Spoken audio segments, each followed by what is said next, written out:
নারায়ণগঞ্জের ভয়াবহ ৭ খুন মামলার অন্যতম আসামি র্যাব ১১ সাবেক চাকরিচ্যুত অধিনায়ক লেফটেন্যান্ট কর্নেল তারেক সাইদ মোহাম্মদ একসময় কারাগারের ভেতরে রাজার হালে ছিলেন। মৃত্যুদণ্ডপ্রাপ্ত হয়েও তিনি অন্য বন্দীদের মতো ছিলেন না। বাসা থেকে নিয়মিত রান্না করা খাবার যেত, আলাদা কক্ষ, আলাদা সুযোগ সুবিধা, যেন কারাগারের ভেতরেও এক ভিআইপি ছিলেন। আওয়ামী লীগ নেতা মোফাজ্জল হোসেন চৌধুরী মায়ের জামাই এখন অবশ্য জামাই আদর পাচ্ছেন না। সময় বদলেছে।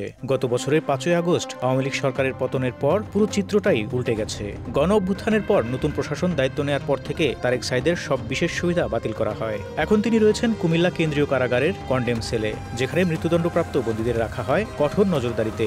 একসময় যিনি বাসার খাবার ছাড়া কিছুই ছুতেন না, এখন তিনিও খাচ্ছেন কারাগারের নির্ধারিত রুটি ভাজি আর ভাত ডাল সবজি।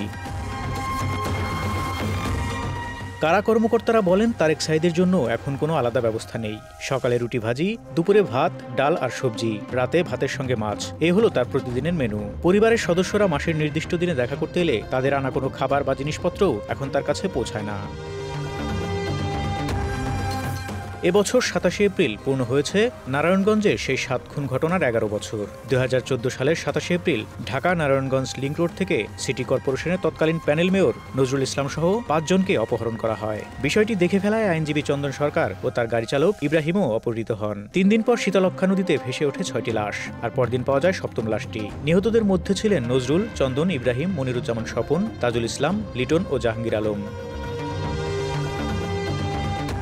২টি মামলার দীর্ঘ তদন্ত শেষে ২০১৬ সালের ১৬ জানুয়ারি নারায়ণগঞ্জের আদালত রায় দেন ২৬ জনের ফাঁসি আর ৯ জনের বিভিন্ন মেয়াদে কারাদণ্ড।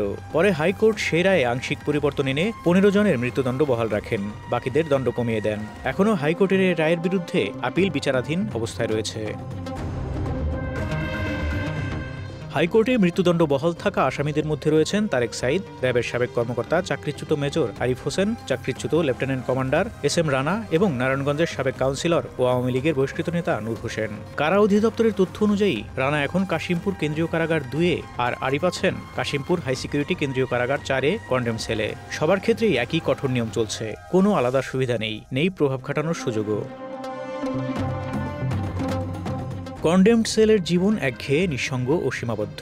বন্দীরা দিনের বেশিরভাগ সময় একা থাকেন। নির্দিষ্ট সময় ছাড়া সেল থেকে বের হওয়া যায় না। নিয়মিত কারা চিকিৎসক এসে তাদের স্বাস্থ্য পরীক্ষা করেন। জানা গেছে তারেক সাইদের শারীরিক অবস্থা স্থিতিশীল হলেও মানসিকভাবে তিনি অনেকটা ক্লান্ত ও অবসন্ন।